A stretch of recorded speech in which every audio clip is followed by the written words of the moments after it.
Welcome back to Exit Philosophy after our Christmas week bye week. And it's now we're recording on the morning of Thursday, January 2nd. And we will continue on to the season, hopefully seeing some progress with the Blue Jays moving forward because there was none while we were on our break and there was none after Andres Jimenez. So we're still looking for the breakthrough. The Blue Jays, by the way, are 16th among 30 teams in Major League Baseball in off-season free agent spending, and that all is in the contract of Jimmy Garcia. Right. So they still got a lot of money to spend. What we don't realize is that really between the end of the World Series and opening day of 2025, we're not even halfway to the hot stove, to the off season where you would expect that things will be done. We predicted on Exit Philosophy that a lot was going to happen early with the Blue Jays and in baseball.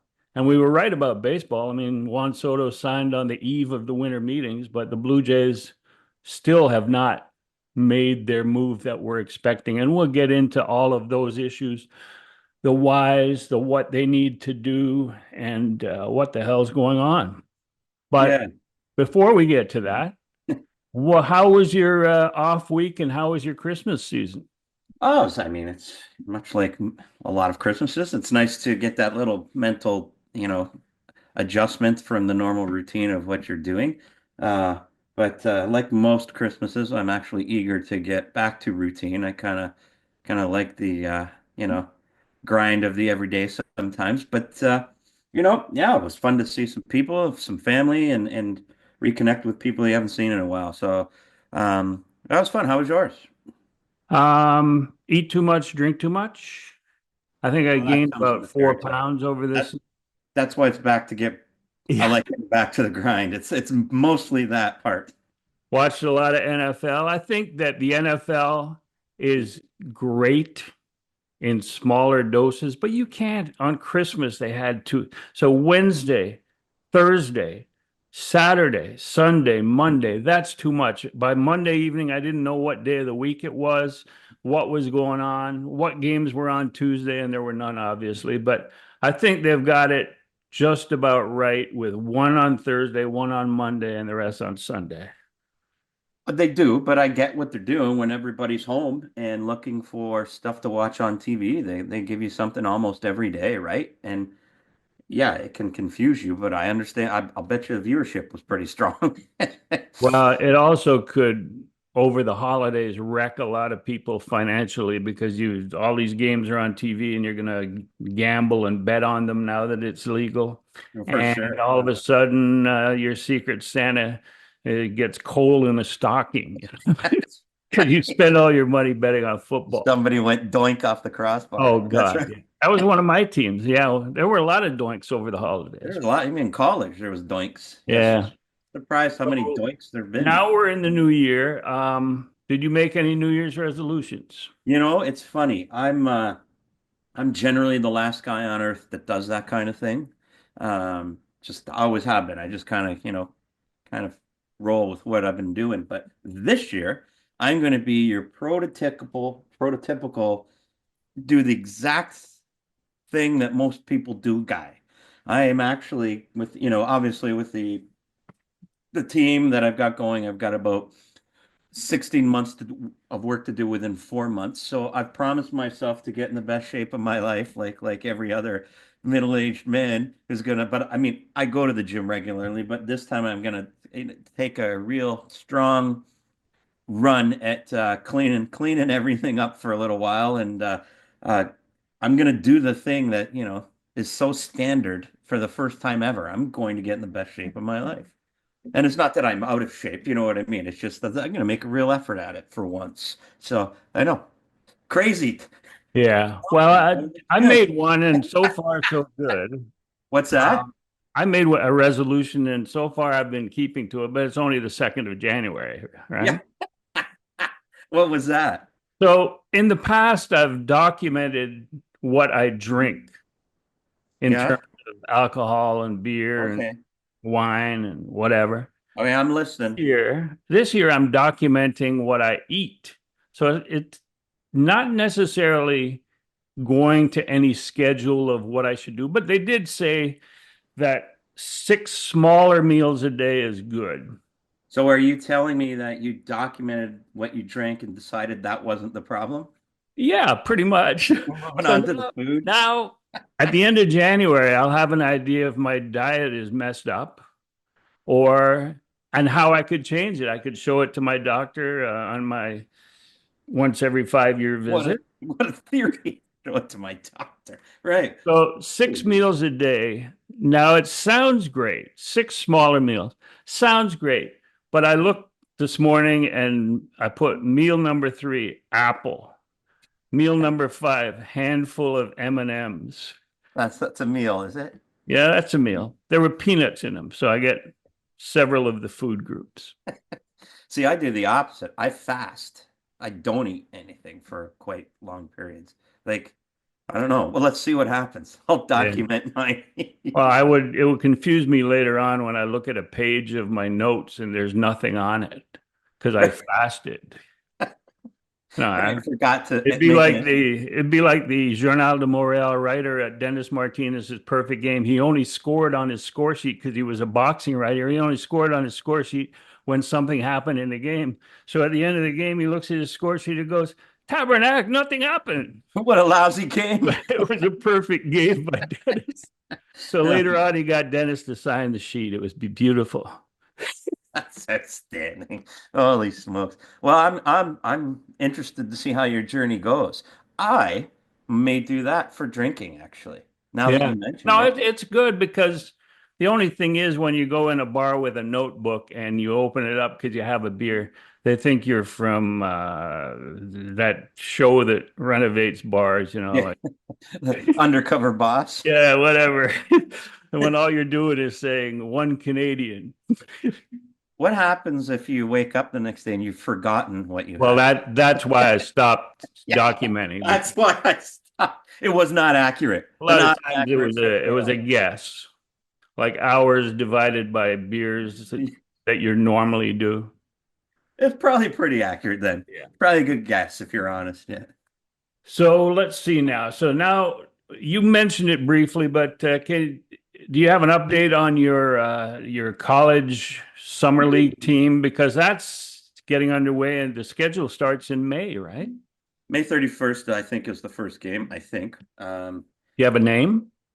We don't have a name. So we are embarking on the last 2 days of the contest, and I will be posting on the socials immediately after this podcast with one last reminder that we exist and just beginning on the program of PR, constant PR to get the word out there. Like I said, I've got about 16 months of work to do in 4 months, so it's going to be quite a run for me. So hence my interest in making sure I'm sharp and on top of things and in shape, et cetera, et cetera. So um, we will be signing players, doing everything you need to do. Like I said, there's so much to do, like buses, liquor license, payroll stuff, you name it.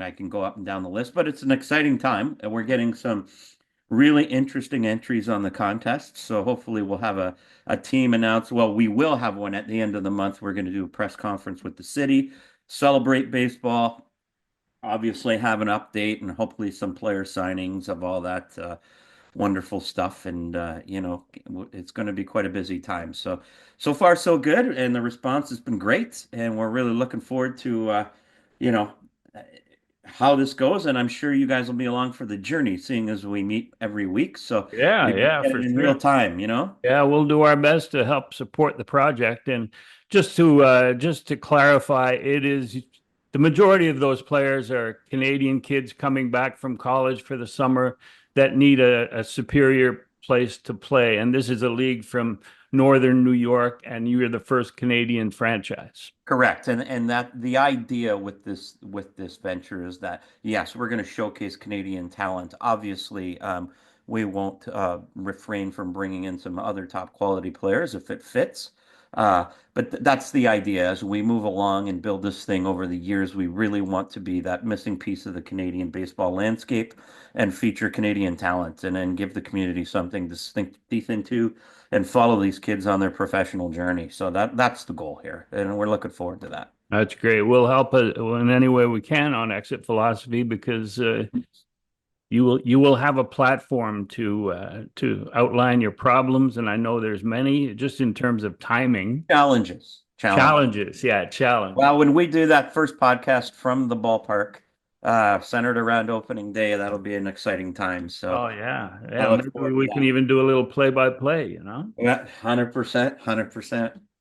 Okay, now the first show of the new year, and I expected that Vlad would be signed by now. I was confident that they would see the light, I and mean, that after Soto was off the table, that they would use the signing of Vladimir Guerrero Jr. to a multi-year contract, 13, 14, 15 years, to help recruit other players to make the 2025 Blue Jays an immediate contender again. It would be the most rapid rebuild in club history because we know that they've sunk so much money into the stadium renovations that they can't afford to have an empty ballpark. So the only way to do that with this fan base is to put a winner on the field. So right, my belief is that Vlad should have been signed by now.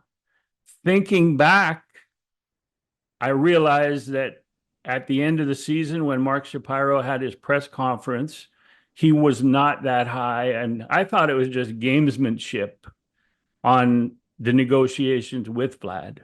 But we're looking now, and the season, as we said, is the off season is half over. There's been every opportunity to negotiate and sign Vlad, especially if you're going to make him the third highest paid player total value in baseball. So now it's time for the blame game. right. There's Edward Rogers, Mark Shapiro, Ross Atkins. Who do you think is most to blame for the situation in which the Jays find themselves right now? Well, I mean, I think you look like the Vladdy stuff and every other signing that hasn't happened or players that have left. I think everybody's to blame. I think like that there's enough of it to go around at this point that everybody should share in it. But at the end of the day, I mean, Edward brings in a management team and is responsible for that. And we can go back and talk about how that happened with Beeston and the charade that was that brought in Mark to this organization.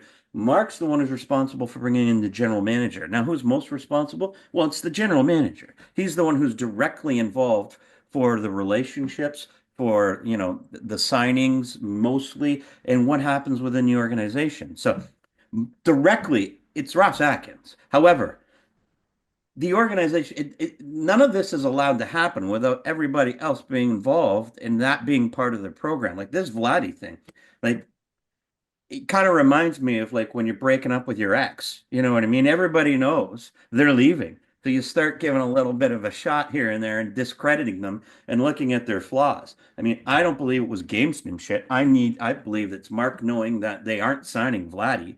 They've been trying to do it for years. He's not unlike Bo, who they also have tried to sign for years. And then obviously, it's not hard to realize there's some problems within the organization, and we've spoke about it, why players aren't signing here, why mostly they don't re-sign here. So the Vladdy thing to me is just Mark playing a PR game, trying to get it out there as if it's their decision where they are have this, intellectual exercise of the player maybe isn't as good and trying to save face a little bit. Vladdy's doing the PR game on his side, getting it out there that they did lowball me and offered me this and they're not close because everybody's preparing for the breakup because the breakup is coming. And I mean, can anything be resolved? Of course, anything. You can sit in a room with your ex and go, at the end of the day, maybe I do have it better here than elsewhere. But it certainly looks like they're breaking up and, you know, they're resigned to that both sides at this. So now they're playing the game of PR on each side. But The fan loses because the players are not coming. There's so much blame to go around. You can, like, if you just look at it without thinking about the individual decisions, you can't get here without everybody contributing to the program you've run. And players aren't playing here. That's the obvious thing. That's the evidence. That's the result. And I fear for the next 5 to 10 years of this, and we've talked about it. Without Vladdy, the next 5 years are going to be pretty dark. Pretty dark. Yeah, the first thing that we should clear up is that there was a national report out of, well, I saw it on MLB Trade Rumors that Right. $340 million offer was made after the Soto deal, which makes no sense. It means that whoever's making that offer is an idiot. And my sources say that that offer was made before Soto, which Makes makes sense, way right? more sense. Makes sense. Makes Yeah, way that more makes sense. more sense. Otherwise, why would you make that offer? Yeah, you've just So offered we'll somebody. clarify that first of all. Yeah, fair enough. In terms of the blame game, I think that in the past we've heard Paul Beeston brag about the relationship with that he and Pat Gillick had with ownership. It was a different ownership, but in this case, Mark Shapiro has also talked about the ability to go to Rogers Building and talk them into a contract or spending money if he has the logical argument on his part. And we know that he's surrounded by guys who could put together a logical argument to convince Edward Rogers that this would work. That's Mark's calling card. Is that Yeah, yeah, or he's a convincing others guy. didn't have it. Others didn't have that. Yeah, I mean, he surrounds himself with slogans and positivity and like he could make this work, but he hasn't. So I'm, other than the fact that we know that when you send Ross Atkins in to negotiate with agents and players, that the history is that he comes out of that room empty-handed. Right. Um, I have to place the blame on Mark Shapiro in this case. And if you are correct that they never really wanted to sign Vlad to that 14, 15-year mega contract for whatever reason, they don't like his ability, his inconsistency. He's had two really good years. One of them was at three ballparks, two of them being minor league ballparks. Maybe they just don't believe that Vlad is that player, but you need a bell cow. You need somebody But to go out and get Santander. They didn't even ask Vlad to help. well, that's where I disagree with you because it's not that they don't believe that. Like, can you believe that on some level, 15 years? I get it, but that's what the opt-outs are for. That's what, Right. options are for. I don't believe that at all. I think they just know the player has said, I'm not going to be here. That's the real answer. It's like, of course they know that they need Vladdy. That's what they did with Ryu on a much smaller scale, was making an announcement to the baseball world that we're back. Boris, the whole thing. They knew Ryu wasn't going to last, but it was a signal to the rest of the game that we will spend money, come here. And at that time, it kind of worked. They would want to do that now, Griff. They need to do that. The answer is they can't. That's my belief. They Yeah. can't I mean, get it done. the total value that we were talking about 2 weeks ago on our last podcast was a 15-year contract with an opt-out after year 6. So it would be his final year under team control in our year, which is this year, 2025. I don't even have to say 2025 because we're in 2025 for the first time. Ouch. But that year plus 5 years at 35 plus 9 more years at 40, and it averages to 37.7 million. And the total guarantee seems so huge, but when Right. you come down to this day and age, 37.7 by the time that contract ends would probably be maybe top 30 or 40. So you have to look ahead. You give an opt out to the player after year 6 if he's not happy with his 40 million per year on the table for the next 9 years. But there are ways to do it, and deferrals don't work the same for Rogers ownership as they do for the Dodgers, because the Dodgers have an ability to take next year's 68 million for Otani and invest it with Guggenheim Partners, the owners, and make money off of that investment before they sink the 68 million into in escrow for Otani. So there are ways for Guggenheim to make money that aren't available to Rogers making money. And the way you can structure the contract, like, look, you have to take some risk. That's just how this works. You have to, the risk is the disaster is not signing the man. That's that is complete disaster. There are some risks you have to take, and you have Rogers behind you. This, like, I get it if you want to tell me that the Pirates aren't going to do this or the Rays, even though I have some disagreements how they operate, but I get it where you go, we can't afford to take that risk.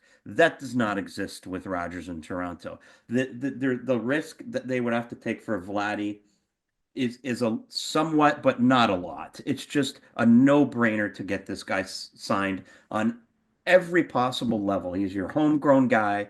He's Vladdy's kid who was born in Canada. He's come up through the system. He's your star. There's just not one reason you wouldn't sign him. And the only reason is you can't.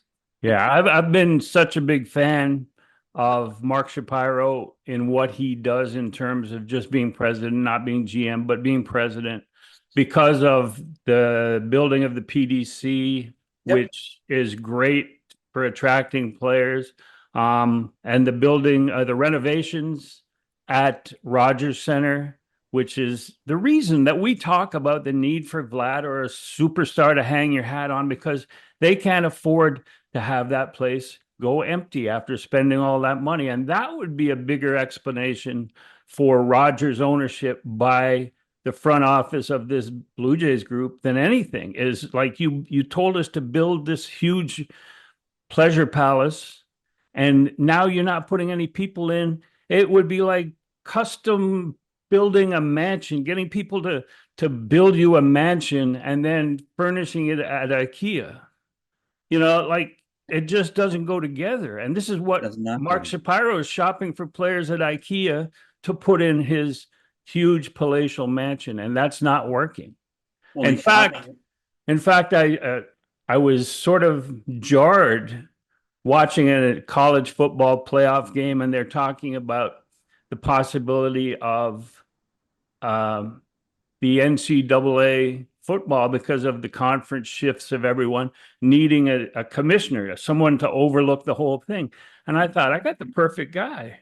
Mark Shapiro would be great because in 2018 we were writing about would Mark Shapiro be leaving to be commissioner of the Big Ten? This is bigger than the Big Ten. This would be a great job for him, and I'm going to encourage it because the Jays are playing in a great building with another great facility in Florida, and the players are letting down the franchise. The players that they bring in. Well, the management team's letting down the Well, franchise yeah, I mean, but because you shop at IKEA because they can't even shop at Leon's. Never mind high-end stores. Like, let's be honest. And that's the problem. Like, you've built all these things. If I'm Edward Rogers, I'm asking you, where are all the players? I'm not even sure the players that live in the area want to use the Pleasure Palace because of how it's operated. And how important is that thing anyways? You've sold me on this. That who has a great facility in Major League Baseball? Maybe one of the best. Colorado? How does that work for their major league team? Players want to win baseball games. They're less concerned. Those niceties might put you over the top if you operate well. If you don't operate well, that all goes. Nobody cares about the Pleasure Palace. They don't care. In fact, they don't want it. There's just, as long as you have nice facilities, it's like players want to win baseball games. Even today, it's never changed. Even with the money, yes, they want to win baseball games and be part of a good program. That's what's going to win, not all these other things that should give you a competitive advantage because as we see, they do not give you a competitive advantage.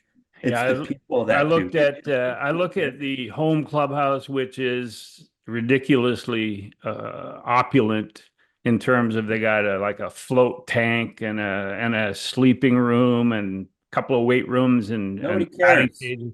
Well, the thing is that they think this will lure opposition players, but opposition players are still dressing in a shitty little clubhouse next door. I mean, in the Rogers Center, Right, but right. they'd never get it to go into that clubhouse.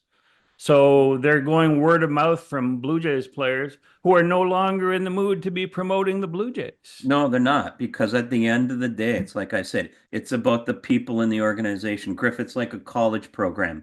You go there, they've spent millions and millions and millions on their facilities, on their thing. But if the coach isn't running a good program, isn't selling it properly, isn't treating the players well, you're not getting the recruits, and the former it deteriorates. And that's what I feel like we have here. Your facilities only matter if you run a top shelf program and the head coach coming in is selling it properly and selling his players properly and doing what he told them they would do. If you don't run the program well and you aren't upfront and honest with everybody, your facilities are just they're not they it doesn't matter if you have them. It Yeah. does not matter. And in terms of what we were talking about with Vlad and Bo, and if they go, it shows the direction of the franchise or the inability of the franchise to lure players in. What do you think Jose Barrios is thinking with that opt out looming a couple of years? He's He thinking I'm can't gone. wait for that opt out. Jose is gone. I will tell you right now, today, right now, he left after the playoff game when they took him out. His decision was made that day. I am out of here as soon as I can go. I believe that wholeheartedly. You can't do those things. That's exactly what I'm talking about. Yeah. That belief. So, like, you're right. So, I believe that's the truth. Like all those players, once the contract ends, as we've seen with all the other guys that have been here that do not resign. They're So not like going to. Given an option, they want to be 20, part of a different program. 2027 opening day, we may see Jake Bloss starting. Well, and we've been here before, right? That's exactly what you see. Those are the things now. Let's hope you've got somebody in place that can build the program the way it should be built. You know what I mean? But the fear is, like I said, that's what you're going to see over the next 5 years. It's going to be the Jake Bloss team. You know what I mean? And all those other players that come through and, you know, Yeah. Brent Thorntons and of the world or what have you, like Over the course of the last probably month and a half on exit philosophy, I've been suggesting that they need to sign Vlad and Bo, and then I've cut back to just Vlad. And the reason I originally started with Vlad and Bo is because I felt like every contending team has two players to build their franchise around, two homegrown players to build their franchise around. And I felt like 10 mil in the study that I did, I felt like 10 million plus would be a good place to see which franchises have two homegrowns making 10 million plus. And that would mean that the guys came up through the organization yep, and are being rewarded, which is really what the big contract should be all about. If you sign a player to a 10-year deal who played somewhere else for 6 years, you're rewarding him for something he didn't do for you. And you know that the final 2 or 3 years of the contract, you're going to be probably eating or it's not going to be worth it. right. So when you sign your own players, that's the way to go about it. And Vlad and Bo are perfect examples. But I found out that I wasn't quite as accurate on that projection as I thought. I mean, Boston only has Rafael Devers. New York Yankees only have Aaron Judge. Jays have Vlad and Bo making 10 million plus. White Sox, Robert Jr. Rennie Uh, Robert Jr. Yeah. Cleveland's got Jose Ramirez and Bieber. There's most teams only have one or zero. Hmm. Some of the smaller franchises have zero, like the Sacramento A's. Um, Sal Perez in Kansas City, Buxton in Minnesota. Houston surprisingly has one, two, three, four, five, six. They got Altuve, McCullers, Framber Valdez, Jordan Alvarez, and Christian Javier. But and that was by design, and they bottomed out hard when the rules were a Yeah, little different too. Don't yeah, forget. yeah. They bottomed out and got some good talent for sure. And the rules were different. Yeah, You got the number one guy. but the point being that I was wrong about needing two guys homegrown to come up through the system and be rewarded.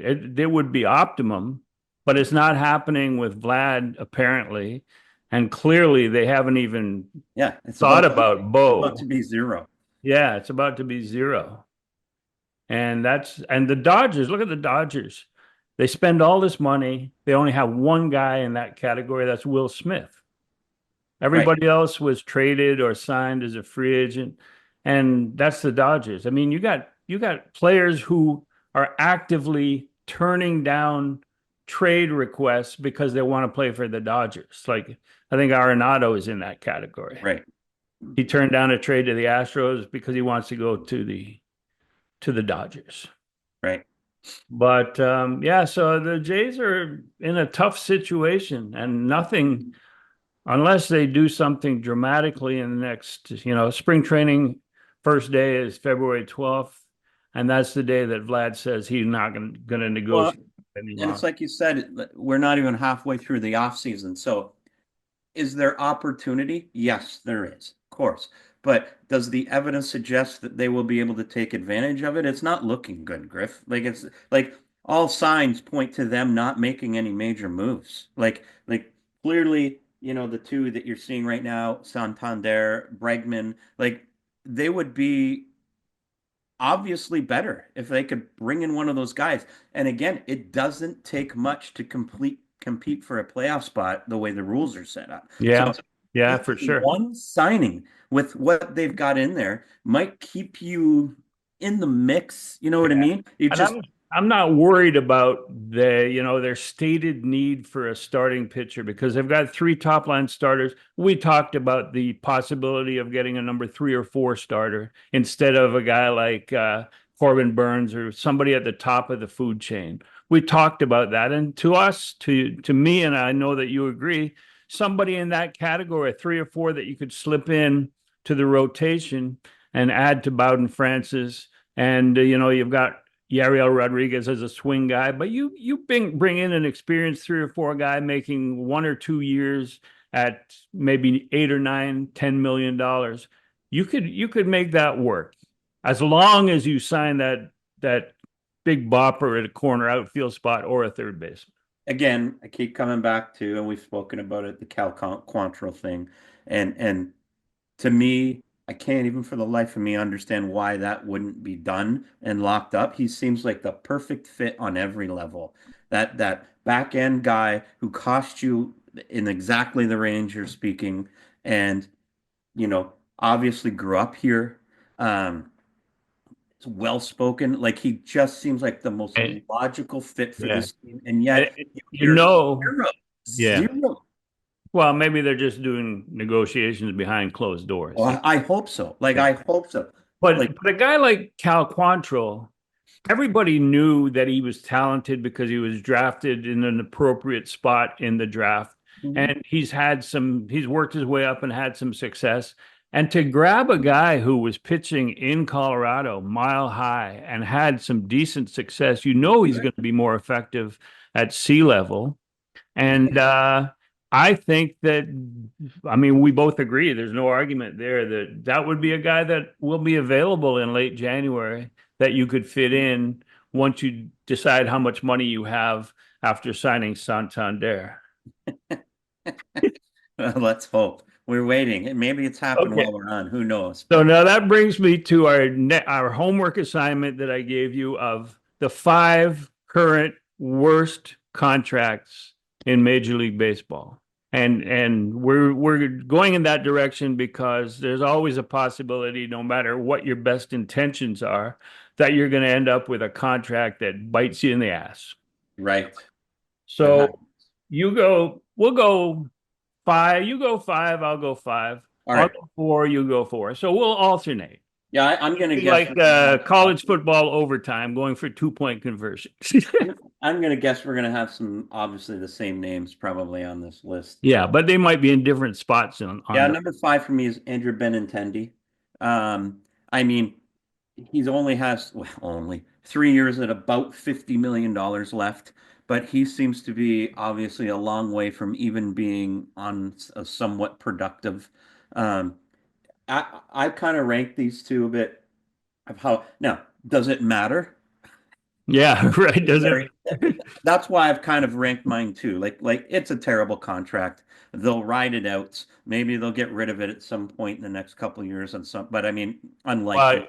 you talk. I mean, Benintendi. The only way that would have worked is if when you signed him, it was an indicator to the rest of baseball that you're in business. Which brings us to my number five, Yeah. is George Springer.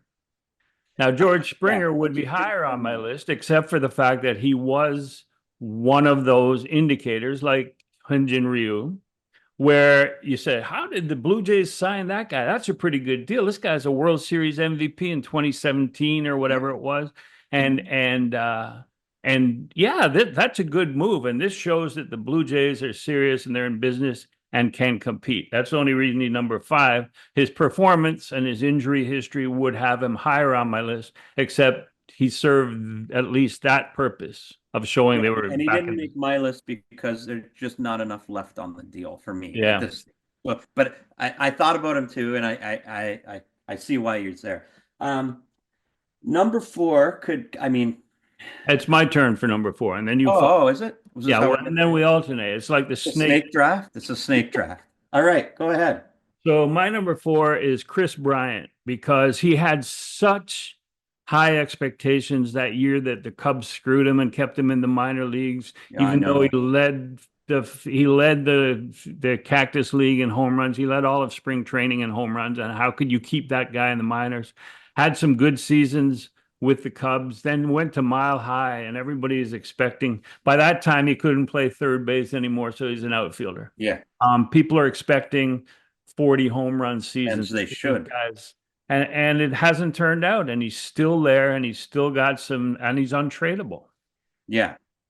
Just as a side note there, you're talking about how they messed with Bryant. Do, do you not think that could be a little bit in Vladdy's mind with his service time was manipulated and being taken to Uh, arbitration? You know, Everybody, yeah, they're being taken to arbitration, yeah. maybe, but I don't some think people guys, forget about I mean, business is you business. have to be in the room for arbitration. It's not like he chose to be in the room, and that's the what we see. He chose to be in the room. You got to be in the room, and that's a pressure tactic MLB puts on players Yeah, so that they don't want to be embarrassed by hearing how bad they are, you know? I And know. and it worked in reverse with Vlad. He heard how bad he was, and he said, "Screw you guys, I'm leaving." You But know? that's what you don't do that to that type of player. Yeah. That's a side note. Number four for me, I'm sure you've got this one much higher, but I think you got to throw Mike Trout on there just for the absolute sheer volume of dollars that is still owed. Nobody can disparage the talent and the production that he had, and you know, he's probably an instant Hall of Famer, but $225 million is left over 6 years. Like, and the only reason I got him at four is because of those other things and the value he's provided them. And it's it hasn't inhibited Anaheim from doing other things. They've just done other things really poorly as well. You know what I mean? Like So Albert Pujols you and name it. Anthony Rendon. You almost feel bad for them at some point.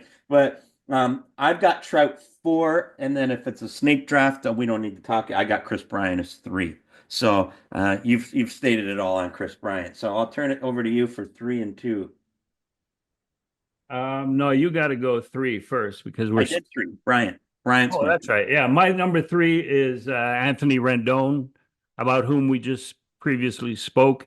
This guy, it's bad enough that he's injured all the time, but for him to come out and said baseball's not my priority, and he's being paid like play that much baseball. money. I remember John Olerud was aghast when in his last year with the Blue Jays. I asked him if he was considering giving some money back. I was a kid writer, you know. Oh, that's such a Rich Griffin question. Yeah, he didn't forgive me until he was elsewhere.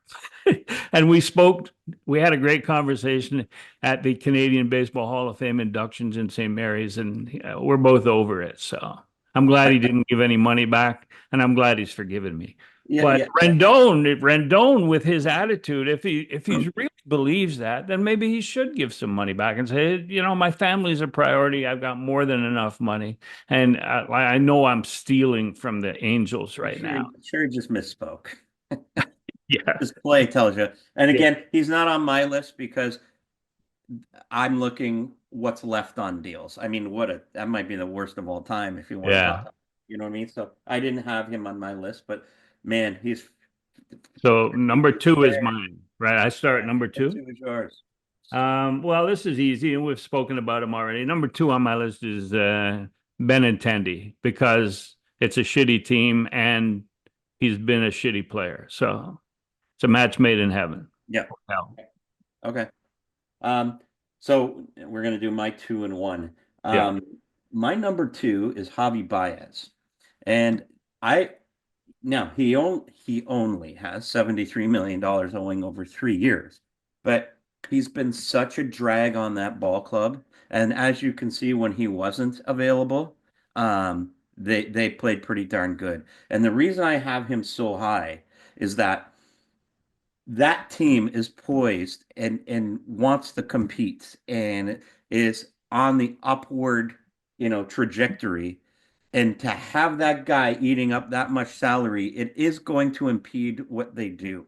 And I think for that reason, it's such a terrible contract. This guy went from being a great player to looking like Rendon without actually saying it. Like he just kind of quit putting forth the effort. You know what I mean? So to me, that's just one of the worst contracts in baseball. I mean, I've got a number one. Obviously, I'll give you in a second. That's higher, but Baez would be one if he had like 6 years remaining on it, obviously. But I just think that where that organization's at and the salary he's taking up, that's why I got him so high. And the number one for me is Xander Bogaerts. Um, Wow. 9 years remaining, $230 million for a guy's He's a player, though. I mean, He's well, they've moved him to second base. I don't know if he's a player anymore. Dude, he had an OPS plus of 92 last year, and he's in 9 years remaining. Like we're not talking. It's the amount of what's to come. Like to me, can can you turn it around? For sure you can. Um, I think he's got a lot of Xander or Javi Baez signs in front of him, but you can turn it around. He's moved to second base already. yeah. So I mean, and Marcus Simeon was a shortstop and moved to second, and he's made it and work. hit So his ass off. yeah, Yeah, yeah. Bogarts did not hit his ass off last year. slow season, bad season. Maybe, but that's why I got him number one. Just the amount of years left. Well, my number one, and this concludes our study top five. My number one, we've talked about Javi Baez. To me, that is the worst I'm because glad you got him up there. Yeah, he got injured mid-season. They put somebody who was like had very little experience at shortstop. All of a sudden, they took off. They made the trade deadline moves. Weren't expecting the Tigers weren't expecting to go anywhere, and then all of a sudden they make the playoffs without their highest paid player on the correct, field. And correct. so, with the money that he's got left on that contract and the fact that they clearly can do better without him, that to me makes that the worst contract out there. And I'm ignoring Wander Franco because That's the he's best on move. some sort of a disqualified list and they may Yeah, not have. But the signing of Wander Franco turns out to be one of the worst moves for Major League Baseball. and it's funny when we talk about locking up your young players, and that's how you do it. And you can look around the league, and we've talked about Atlanta, but there's some risk. There's an immaturity level, and God, I'm not like there are risks with young players that you don't have maybe with Morris, but that's just some of the risks you face where you don't know how this player is going to develop over time. And then obviously that is a horrifically, scandalous issue, but you never quite know. That's the risk on the team side is you never quite Yeah. know what the player is at that age. Yeah. You're Yeah, that's that. I mean, that's why it's fair to leave him off that worst five contract list because Yeah, that's There's so many of that type of deal going around where it could go sour in that direction because of the inability to keep track of these 16-year-old, these teenage kids as they grow up. They're not going to major colleges. got They're millions and millions of dollars. yeah, yeah, So, yeah. so correct. Okay, that was an interesting exercise. Now I just want to, because I promised I would talk about the Hall of Fame ballot, and I sent it in on December 30th. The deadline was December 31st, midnight. And I think our postal workers were back then, and it has to be in the mail. It can't be faxed or anything like that. So I was very concerned.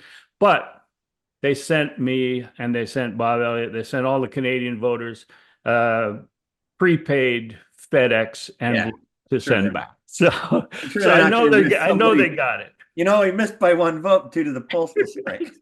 Here's my ballot, and it's similar to what we had discussed previously. I had 7 names. You're allowed 10. I had 7 names, and I'll have a prediction of who will get in after I offer my 7 names. I picked Billy Wagner, left-hand reliever, in his final year on the ballot, and he was close a year ago. He was 73.8% and needed 75%. I think that traditionally that goes up, especially in his final year on the ballot. Um, then I had Andrew Jones. He's in his 8th year on the ballot. I put him in there.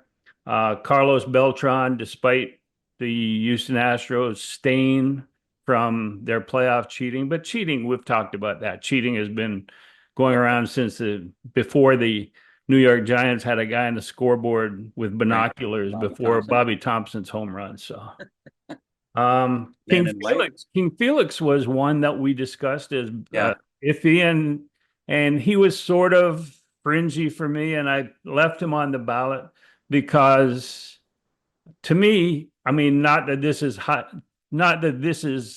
Hall of Fame worthy, but he was the turnaround. He was the symbol for the turnaround from wins and ERA He to absolutely was. all these sabermetric analytics.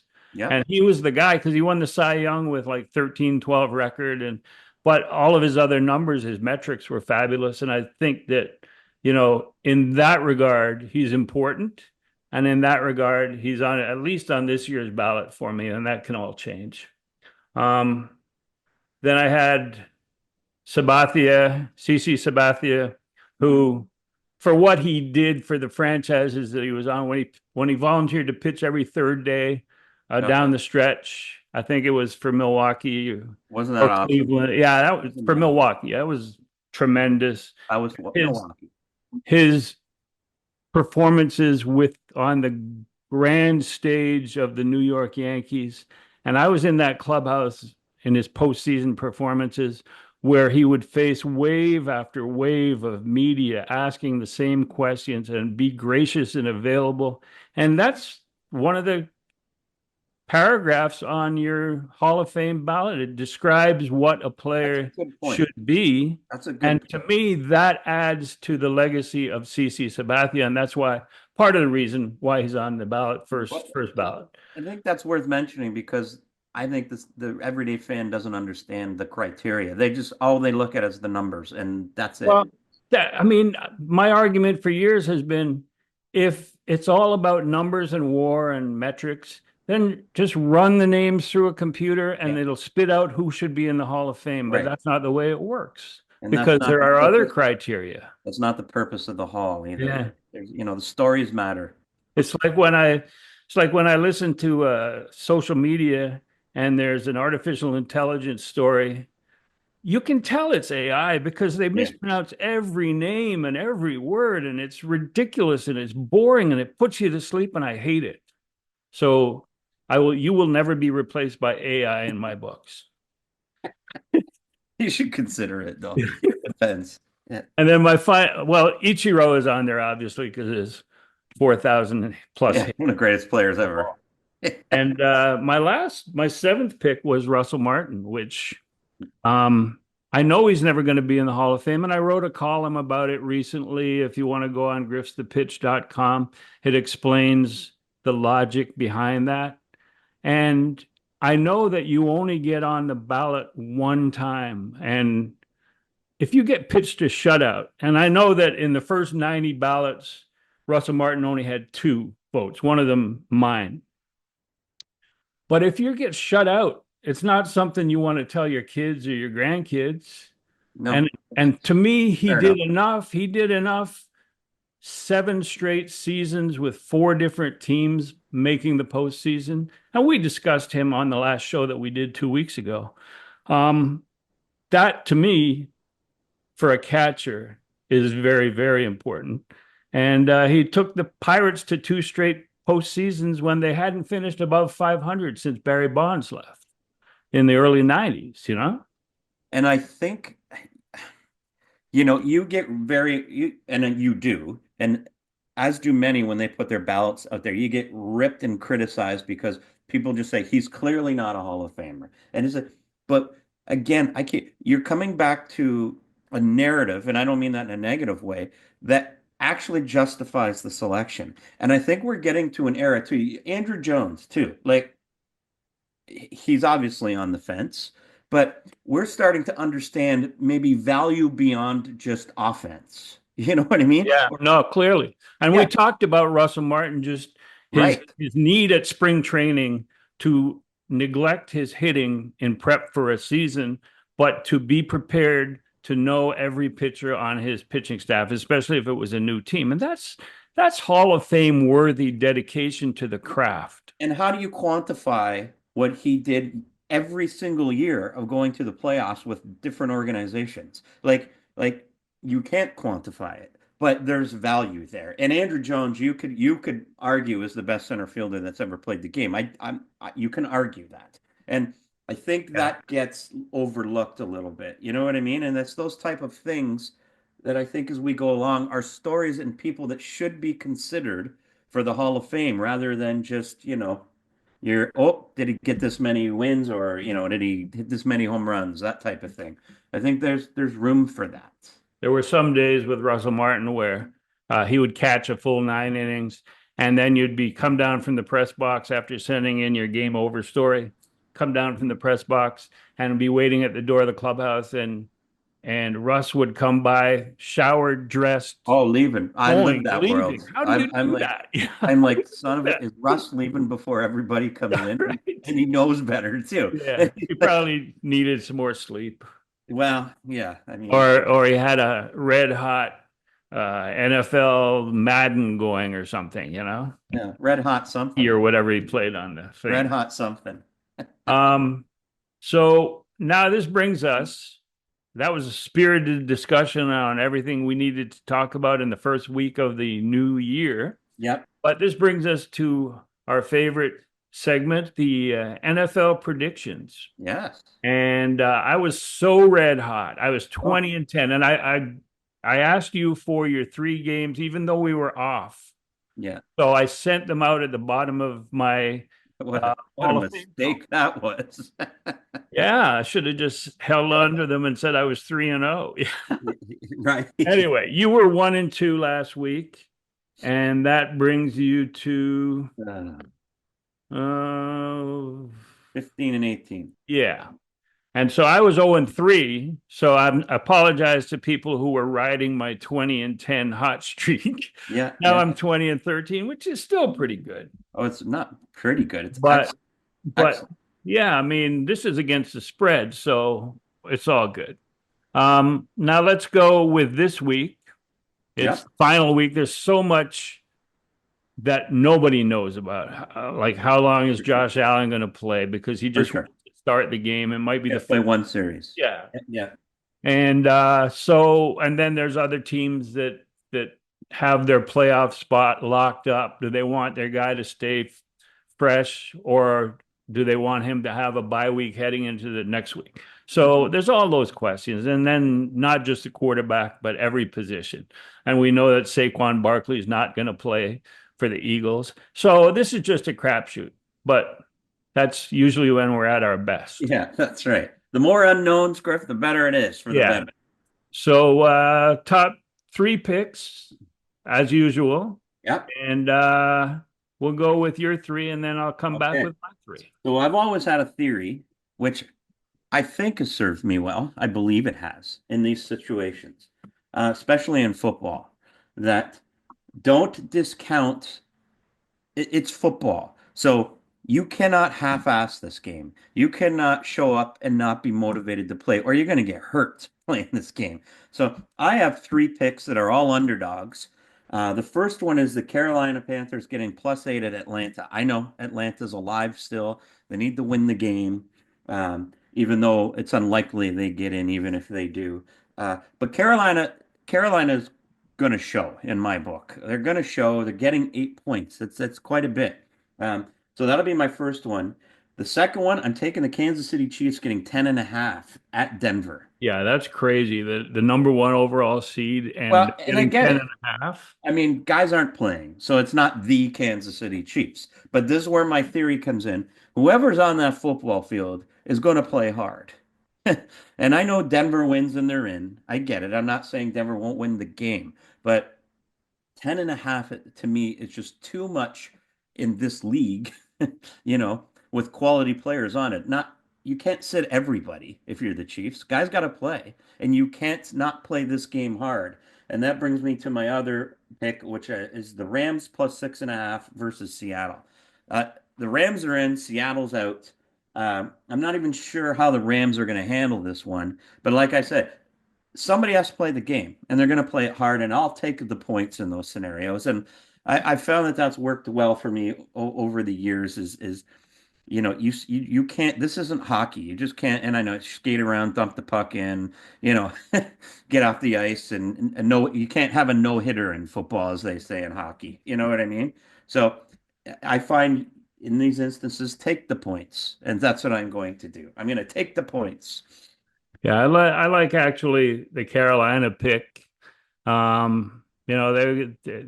Atlanta's got it's not one of my three, but Atlanta's got a rookie quarterback, and they're playing against a second-year quarterback who wants to prove himself and finish strong. And the guy won the Heisman a couple of years ago and was the number one overall. He needs to prove something in this game. And they're probably not even getting in if they They're win. playing it Tampa exactly. Bay They're just needs playing the to same win. start time as Tampa Bay, so there's no advantage either way. But they're going to be scoreboard watching for sure.